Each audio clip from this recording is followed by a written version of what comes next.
unusual amount of technical difficulty here.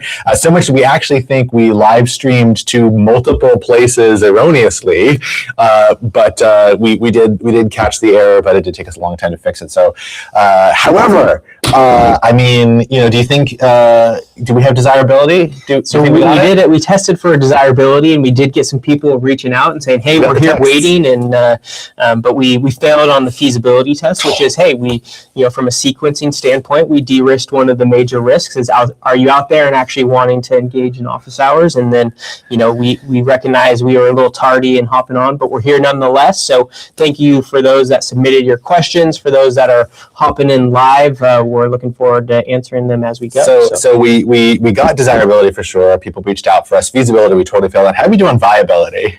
Very good. I think we did good. Yeah, we got 100% of the money we expected came in. Exactly. So that was great.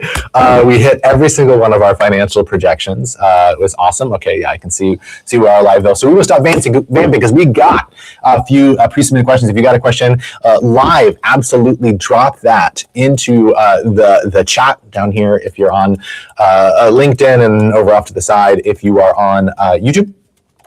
But throw that down. Otherwise, what we've got for you today is an amazing mix of questions. And I know the questions are that you submitted were amazing. I haven't read them, but I'm sure they're great. You guys usually ask really good questions, so we'll dive right on in with the first one. But if you got a question live, drop it in the chat. We'll get to it next. We always prioritize the live questions. So B2B SaaS, gymnastic coaches at competitive training kids meets a competitive gym. Sorry, B2B SaaS for gymnastics coaches at competitive gyms training kids for meets. Need some punctuation in there or something. All right. Their product is live, but they are pre-revenue, and this is what they say. We built progression tracking for gymnastic coaches. Super detailed, tracks what skills each kid is working on, which ones they've mastered, injury history, that's terrifying, and all that. Coaches in our beta think it's cool, but they're not using it consistently. When we ask why, they say, I just know where my kids are at. I don't need software to tell me. Like, they carry all this info in their heads, and writing it down feels like extra work with no payoff. How do you sell productivity software to people who think their memory is good enough? Are we trying to fix a problem that they don't know that they have? They also said 95 coaches signed up. Maybe 20 are actually logging data regularly. The ones who love it, the ones who use it love it. Geez, that one was on me. But mostly just ghost after the first. But most just ghost after the first week. Okay, so just something you said. How do you sell productivity? So you're selling productivity software to somebody who doesn't have a productivity problem. This is true. Like, so why are you, like, what's the point? Like, this is like, is somebody who doesn't need a to-do manager, why are you trying to sell them Todoist? Like, it doesn't make a lot of sense. So like but that having been said, I do have a really big curiosity question, which is, why did they try it? Mm-hmm. Like that. Why did they sign up? But that's what I'm saying. Yeah. Because you got 95 coaches signed up. So why did they try it in the first place? What were they hoping to get out of it?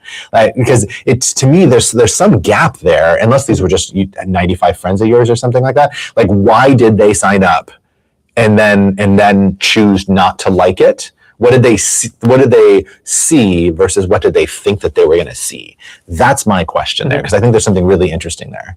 Yeah, the thing that stands out to me is you have the 95 coaches signed up and 20 are actually logging in. And so I'm curious of what maybe separates those 20 from the 95, and did they have a higher particular pain point, so maybe they weren't as productive as some of these other coaches, or did they like push through some of the initial like onboarding that it might take to start that progression, right? I imagine there's some data and like a time investment to start building that, like just like any, even to start doing a to-do manager for your example, right? Like you have to build the structure of what projects are you working on. And so like overcoming that hurdle of time investment can be a challenge. And so finding them at that right stage. And so wondering how those 20 are different than the 95. And is it really productivity they're looking for, or is it a way to communicate with their gymnasts that they're on track or not, right? And so recognizing where they're falling and how they're using the tool to get to some outcome, right? So it's not that you're just tracking, it's what is that tracking enabling? So is it allowing them to build better plans for their gymnasts? Is it allowing them to retain more of their customers because now they're actually demonstrating that they're ahead or behind track based on the work that they're doing? And so I think you need to take it a click forward in the value that you're creating, and maybe that's where the misrepresentation is, like they thought that they were going to get this, and then it's actually just this like progress tracking thing that they're like, oh, that's not really what I wanted. Yeah, and so the last thing that I want to say on this is a reframe that's generally applicable to everybody. So the question is, how do I sell X to people who Y? Right? And the question is like, you're basically asking, how do I sell X to people who say they don't want it? And that is never a question a startup should be asking. So, and I would say largely, unless you're talking about mechanistically, like how do I actually, close a deal, get them on the phone, unless you're talking about like actual, like specific sales tactics, or sales process, your question should never be, how do I sell it? The question would be, how do I solve a problem worth solving? That's the reframe here. And so what everybody's telling you, or what at least 75 out of the 95 are telling you, is that you're not solving a problem worth solving, or you're not solving a problem that's worth them paying for. Believe them, right? And so is there a problem there that is worth solving, that they thought you were going to solve, or that you can solve? Like, that's the more interesting question. But you fundamentally built something that's not solving a problem for 70 out of the 90, or 75 out of the 95 people. Right. So. Yeah, I think the other term we often hear is like, how do I convince them that they should be using this? And you're kind of running a slippery slope to convince them, and oftentimes that leads to like trying to change your sales tactics where you're offering discounts and other things that aren't sustainable for your business model going forward. And so it's I think using this data to say, for me, would be next steps is like go to those 20 and understand how they're different than the 75 who have not engaged, and then how do you then get more of those 20 to then actually engage in the actual tool itself. And I think you'll find clarity on what value they're hoping to get out of it, in addition to a more like specific way of how they're talking about the problem. 100%. All right. Well, thank you all for those of you joining us live. We love you guys join us live. If you got a live question, drop it in the chat. We'll prioritize it. Otherwise, we're going to the questions submitted in advance. You can submit a question in advance too at jdm.bio. Click the calendar. There's a link there to fill out. It's just a little Google form that you can use. It's anonymous. We don't collect any like contact information for anything like that. So you can just feel free to submit any question you want, but it gives you a little bit more breathing room and a little bit more structure than trying to do it in a LinkedIn or YouTube comment. But we'll prioritize it live anyway if you ask it. Next pre-submitted question was from B2B SaaS for immigration attorneys handling family-based visa cases. I imagine they're busy these days. They're at the unpaid pilot stage, and their question is, immigration law case management software. 8 attorneys testing it. They say they would save them time, tons of time on document preparation and deadline tracking, but, and this is a big but, immigration law changes constantly based on executive orders, policy memos, court decisions. We'd have to update our software every time the rules change, which could be monthly or even weekly, depending on the administration. One attorney said, what happens if there's a new travel ban and your software isn't updated yet? That's a liability we didn't consider. Do we need a legal team just to keep the software current? This seems insane for a startup. Immigration law is like building on shifting sand. USCIS forms change, processing times change, eligibility requirements change. Keeping up with that feels like a full-time job separate from actually building software. Well, speaking of feasibility questions. Yes, I mean, I think there's definitely feasibility, but like reading all of that, I'm still not clear on maybe the specific pain point that you're solving for. And like, I'm hearing a pain point of the like rapid changing of all of these executive orders and rules. And so is there something interesting in there for providing up-to-date information to some of these offices or something of that sort versus trying to give them the overall case management software? And I don't know where I guess they already have probably built some of the solutions since they're in unpaid pilots. Yeah, I mean, I think there is probably some feasibility risks, but even then you're at the unpaid element. And so even if you're solving that problem, is it the problem that they're willing to ultimately pay for is still kind of where I would go back to. I couldn't agree more, because we're at this unpaid pilot stage, and we're already talking about how do we improve this software potentially very expensively in order to get these people to love us when these people aren't even paying us in the first place. So definitely pause on that. And I mean, I wouldn't go down any of these paths without knowing that you can get these people to pay you money. The second thing is that it's not clear to me why a case management tool needs to answer the legal question. So that seems sort of separate to me. And so like I go back to your question about what's the value that they're actually trying to get out of this. I don't know why, like maybe some forms changing, sure, like because you probably have forms maybe in there, but like knowing which, like all the detailed like administration by administration, executive board, like having all of that in current memory of the software. It's not clear to me why that's relevant, unless what the lawyers are trying to get from this is basically like legal help. In which case that's a very different thing, and a case management tool wouldn't be the right solution for that anyway. That would end up, particularly in a fast-moving area of law, it's probably going to be something that's based on artificial intelligence. So I just have all those questions about it. The AI is going to solve it? Probably not, but like but it's going to have a bit like you have deterministic workflows in the case management software, and so like the deterministic workflows require constant software developers to change them. Whereas if you had an AI-based process, that wouldn't be the case anymore. That was more where I was coming from it. Yeah, I don't know. I don't really have anything else to say about that. No, same here. All right, go get some money before you do anything. That's our Traction Lab advice for that. From your customers, not raising capital. Thank you for clarifying. Yes, don't go fundraise. We're out, by the way. Okay. Our third, I think I said 4 questions. There are actually 3. That's what I get for not looking in advance. 3 questions. So this is our final question. So if you've got a question that you're burning to ask in the chat, drop it in there. We probably have time for it. We're going to stretch ourselves a little bit because we started so late. So even though this will be a short office hour session, if you're watching the replay, we're actually already over time if you're watching it live.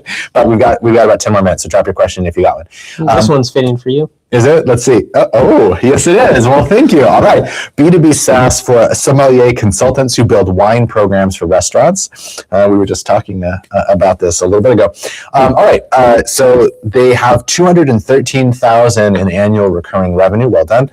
Helping sommeliers manage wine inventory, pricing, and supplier relationships. They have 87 customers. The problem isn't the product. It's that restaurants keep going out of business and taking our customers with them. We've lost 11 customers in the past 5 months because the restaurants they worked for closed. The sommeliers themselves are fine. They moved to new restaurants, but the new place already has a different system or doesn't have budget for our software. We're basically at the mercy of the restaurant industry's mortality rate. How do you de-risk a B2B model when your customers' jobs depend on an unstable industry? Thought about pivoting to wine shops or distributors, but those are totally different use cases. Feels like we'd be starting over. Feels like that to me too. Not that that's necessarily wrong, but like feels like that to me too. Just want to validate that. One thing quickly that comes to mind for me is that there's lots and lots and lots of software that serves the restaurant industry, and they do just fine. So I don't think that like restaurant mortality is not a reason for a software tool serving restaurants to not work. We all know OpenTable, of course, but then in the fine dining world, which if you have a sommelier, you're probably in the fine dining world. In the fine dining world, we have a number of these things. There's Resi, there's Talk, right? So there's a number of those tools that serve the restaurant industry. And so, and that's just the ones that, like, as a consumer of fine dining that I'd be exposed to. So I have no idea about all the ones on the back end that they might be exposed to, but all of those are surviving just fine without even given the mortality rate. I have some general things that I can say on how that mortality rate can affect the unit economics, and I'd be happy to dive into that a little bit more. I'm going to let you reply first before I do that, but 30,000 foot view, I'm skeptical of that actually being the reason. Well, it's interesting because they're selling to the consultants, not to the actual restaurants, right? And so it's I wonder, are these consultants being hired to do a turnaround project, right? And so we're we want to try to this is a last ditch effort, and again, it's a it's a good portion of your current customers, but it's not like the majority of them. So that is one key element of like who are those consultants that have stability, and maybe how can we better qualify some of those opportunities. Again, if we're getting our lifetime value out of this and sufficiently hitting our payback period, then it's not necessarily the worst thing. But if it's happening like straight away, that's obviously not a good thing, right? And so as we look at the math, right, likely they'll maybe go on to the next place or other things of that nature. But again, you're selling to the sommeliers, not the restaurants. And so the restaurant industry will always be there. And so maybe it's finding where is there maybe density of these fine dining experiences, which seem to be likely where your customer is serving restaurants versus places that maybe don't have as much of that density in need. So those would be just some of my additional thoughts. No, it's those are really great because I caught that, like they're viewing the sommeliers as their customer, not the restaurants as their customer, which I actually think is part of the problem.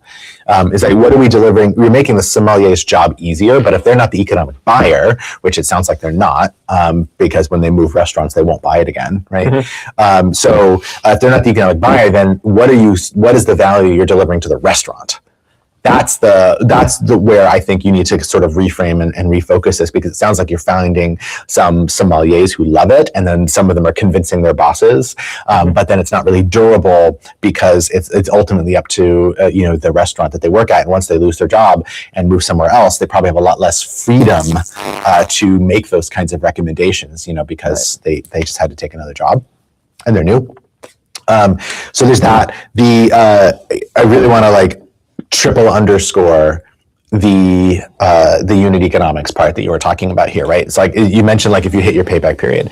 And so what we're looking at is like customer acquisition cost compared to the lifetime value that you're getting out of that customer. And if you look at that as even like a better, more reliable metric, that would be the payback period, right? And so like how long does it take for us to recoup our customer acquisition cost before we start making money? That needs to be longer than or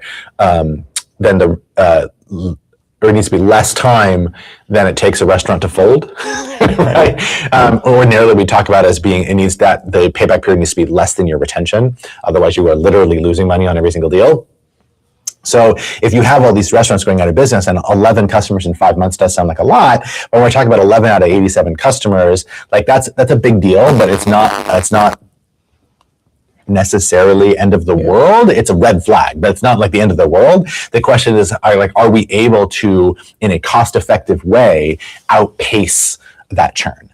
And if we're able to do that, then we can kind of solve the rest. But I actually don't think that's the issue here. I do not think that it's the restaurants going out of business that's the issue. I actually think that there's something much more interesting with that sommelier versus restaurant distinction that we've got. I think that's where the problem is. It's what my gut tells me. Pattern recognition, Nice. Come on into the Traction Lab and we'll talk about that in more detail. But cool. Well, we'll see if there's any. We'll give it maybe a moment or two. Maybe do you want to talk a little bit about the Traction Lab Venture School? I sure do. So we did sort of soft announce last week on our office hours. We have this brand new offering called the Traction Lab Venture School. If you want to check it out, you can put the link in the show notes and in the comments. But you go to TLVS.link, L-I-N-K, TLVS.link, and it'll take you to that page. The Traction Lab Venture School is a pretty awesome program that we put together. It's entirely based on helping early stage companies get paying customers for their startup, and we do that but not by the guesswork and just trying to see, we'll try this, we'll try that, and we'll see what works. But actually taking a systematic, evidence-based process that we call it a science-based process, but taking this evidence-based process that just works, that we see work all the time repeatedly with startups, and we teach you how to do that, and then help you get it did. So there's a curriculum component to that you can take, that will walk you through exactly how this process works and how you engage in that systematic de-risking of your startup by acquiring customers, and how you engage in that, give you some confidence in those factors. Then you also get help from the Traction Lab in the form of private office hours, one-on-one sessions, if that's your bag, even the option to get with the Traction Lab for a half-day little deep dive strategy sessions or design sprints once a quarter. So like there's a huge amount of support that we're willing to kind of pour into the companies, that are interested in the Traction Lab Venture School. So if that's your shtick, hit us up. My DMs are open, so you can hit me up that way. You can also just go to TLVS.link. There's a lot of detailed information that you can find there about that, and you can sign up directly from there. We have a couple of tiers and you can see all of the details, the breakdown of the pricing for that. It's a basically like a year investment that you put in, and then we pour that all back, right into your company over the course of that year. So I don't know. Awesome. I think just to like sum it up is, if we want to help you take the guesswork out of getting those first customers, and you get the tools and frameworks to help you systematically build that operating system, and then the community that really will help propel you and hold you accountable to doing the work that's going to help you build that high conviction startup. And so obviously you get the support of us too, but also a community of other founders that are pouring into each other to move their startups forward. So we'd love for you to join. We have our founding cohort, so we're only selecting up to 10 or 20 companies. So there are finite spots, so be sure to hop in early. And we kick off next month. And we kick off fairly soon. So be sure to get plugged in, and we'd love to have you join the Traction Lab Venture School. So. And the very last thing I'll say before we kind of sign off here, because we're getting close to the end of our time together, is that this is sort of like the culmination of all of the work that we've been putting in with the Traction Lab. So this is like all the stuff that we do every day with some of our portfolio companies, where of course we take equity in those companies, like that's a whole other thing. But like we pour into those companies, and we have this process that we've seen work really well. We've got great metrics, like great increases in revenue that our companies have been able to make. We had a successful exit last year, and we've just kind of taken all of that and put it into something that we can put in front of a lot more founders than we can just literally serve in the physical space. But then also something that we can do for companies that maybe aren't far enough along where they can make those equity-based business models, work, just because startups are just too early. So all you really need for this is an idea. Though our typical avatar is going to be somebody who is actively building something, working on something, maybe even has a few customers. That's not required, but they're in that process. But you don't have that repeatable engine for growth. You don't have that operating system yet. So hop into the Traction Lab Venture School. We'll help you build that operating system. Cool. All right. With that. No live questions. We will hop to our next thing. Deep, humble bow of apology for our tardiness there. Hope to see you inside the Traction Lab Venture School.